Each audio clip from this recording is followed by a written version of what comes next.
हमारी पुण्यमयी भारत भूमि में सभी तीर्थ स्थान ऐसे सुरम्य एवं पावन स्थानों पर विराजमान है कि वहां पहुंचते ही अनायास मन प्रसन्न हो जाता है। ऐसे स्थानों में ऊर्जा का प्रभाव इतना होता है कि ध्यान एवं प्रार्थना शक्तिशाली रूप से भगवान तक पहुंचते हैं। ऐसा ही एक सिद्धपीठ मध्य प्रदेश के नलखेड़ा नगर में लखुंदर नदी के तट पर विराजमान है। यहाँ माता बगलामुखी का अत्यंत प्राचीन मंदिर स्थित है। बगलामुखी माता की उत्पत्ति के विषय में 2 कथाएं उपलब्ध है। ऐसी कहानी में एक कथा में माता का प्रादुर्भाव कैसे हुआ, यह कथा हमने हिमाचल के बगलामुखी मंदिर के एपिसोड में बताई थी।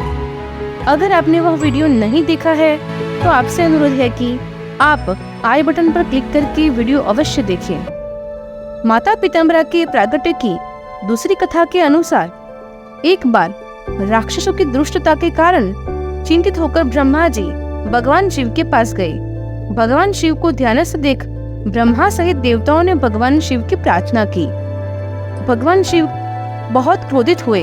तब उनके मुख से एक महान तेज उत्पन्न हुआ, जिसकी ज्वाला से समस्त दिशा पूर्ण हो गई। वो तेज अग्नि से पूर्ण था। वह ज्वाला से समग्र सृष्टि कंपायमान हो गई। वह तेज से एक देवी का रूप प्रकट हुआ। देवी से उत्पन्न वह उग्र स्वरूपा देवी के शीश पर शिव के समान चंद्र मुकुट, त्रिनेत्रा एवं उग्र तेज से पूर्ण होने के कारण उनकी कांति पीत वर्ण की थी। इनके एक हाथ में गदा एवं दूसरे हाथ में स्तंभन शक्ति थी। 10 महाविद्या की एक महाविद्या बगलामुखी की साधना प्रायः शत्रुभय से मुक्त होने एवं वाक सिद्धि के लिए की जाती है। बगलामुखी ब्रह्मास्त्र को स्तंभन करने वाली शक्ति है। समग्र ब्रह्मांड में ब्रह्मास्त्र को रोकने की क्षमता सिर्फ यह महाविद्या को प्राप्त है। भारी से भारी प्रहार को रोकने की क्षमता के कारण ये देवी को स्तंभिनी कही जाती है। देवी को समर्पित मंदिर भारत में केवल 3 स्थानों में स्थित है। एक है नलखेड़ा मध्य प्रदेश, दूसरा है दतिया मध्य प्रदेश, तीसरा है बनखंडी हिमाचल प्रदेश। डिवाइन देवी के आज के एपिसोड में हम मध्य प्रदेश की शाजापुर तहसील में लखुंदर नदी के किनारे स्थित नलखेड़ा के बगलामुखी मंदिर की यात्रा पर चलेंगे। यह मंदिर नलखेड़ा गांव में ही नदी के किनारे स्मशान के नजदीक स्थित है। यह मंदिर की प्राचीनता के बारे में यह कहा जाता है कि यह मंदिर महाभारत काल का है। अज्ञातवास में पांडवों ने कौरवों पर विजय प्राप्ति के लिए कई अस्त्र शस्त्र तपस्या करके जुटाए थे, जिसमें अर्जुन ने पाशुपात्रास्त्र, भीम ने हनुमान जी की प्रसन्नता प्राप्त कर अर्जुन के नंदीघोष रथ की ध्वजा पर बैठकर महाभारत के युद्ध में सहायता मांगी थी। वैसे ही धर्मराजा युधिष्ठिर ने वनवास के समय यहाँ पर 10 महाविद्या में 8वीं महाविद्या बगलामुखी की साधना कर उनसे ब्रह्मास्त्र का वरदान लिया था। माता ने युधिष्ठिर की तपस्या से प्रसन्न होकर स्वयं प्रकट होकर उनको दर्शन दिया था। माता युधिष्ठिर के अनुरोध पर संकट में फंसे सभी लोगों की सहायता हेतु यहाँ मूर्ति रूप में विराजमान है। माता के नेत्र अलौकिक दिखाई देते हैं। लगता है कि माता साक्षात अपने भक्तों को देख रही है। ऐसा अनुभव कई दर्शनार्थियों को होता है। माता की मूर्ति की दाईं तरफ महालक्ष्मी एवं बाईं तरफ माता सरस्वती विराजमान है। माता के मंदिर में अखंड दिया कई सालों से जल रहा है। माता के यह मंदिर का जीर्णोद्धार 1815 में किया गया था। मंदिर के बाहर 16 स्तंभ वाला सभा मंडप 234 वर्ष पूर्व पंडित इम्बू जी ने बनवाया था। माता की मूर्ति के सम्मुख दीप मालिका है, जो महाराजा विक्रमादित्य ने बनवाई थी।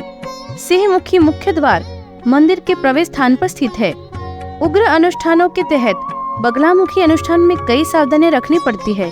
उसमें रक्षा विधान के विधान हेतु दक्षिण मुखी हनुमान विराजमान है। मंदिर के पास प्रांगण में कृष्ण मंदिर एवं शिव मंदिर है।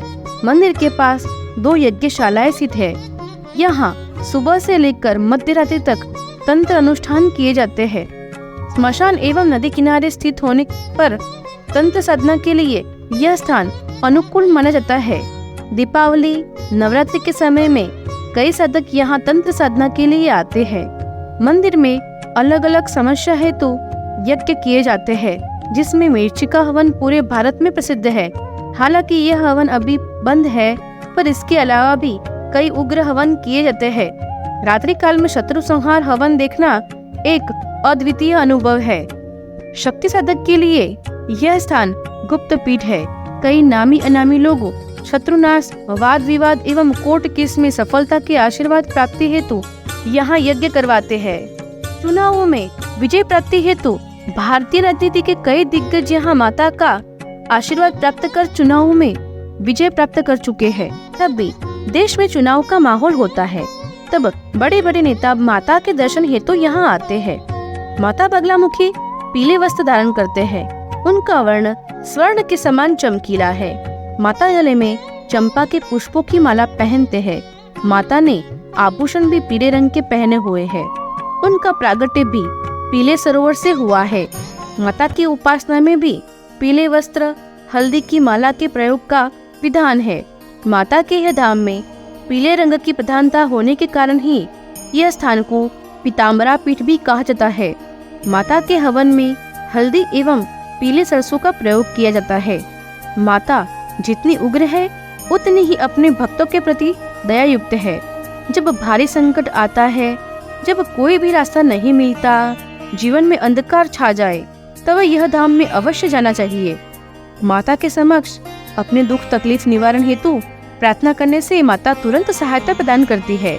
यहाँ सुबह ब्रह्म मुहूर्त में एवं सायंकाल में 6:30 के आसपास आरती होती है। यह आरती में सम्मिलित होने से मन को शांति एवं शक्ति मिलती है। उज्जैन से बस, गाड़ी आदि के द्वारा नलखेड़ा पहुंचा जा सकता है। नलखेड़ा में रुकने के लिए कई होटल उपलब्ध है। यहाँ जैन भोजनालय की भी सुविधा है। पीताम्बरा देवी की स्तुति करने पर शत्रुओं का निश्चय ही विनाश हो जाता है। बगलामुखी माता के इस पावन धाम में मन से हारे को अवश्य जाना चाहिए। जैसे छोटा बच्चा चोट लगने पर माता के पास जाता है, माता उसे दुलार करती है, वैसे ही संकट में गिरे व्यक्ति को माता पीताम्बरा का आश्रय जरूर लेना चाहिए। आशा है आपको यह प्रस्तुति पसंद आए। प्लीज चैनल को लाइक, शेयर एंड सब्सक्राइब करें। जय पीताम्बरा।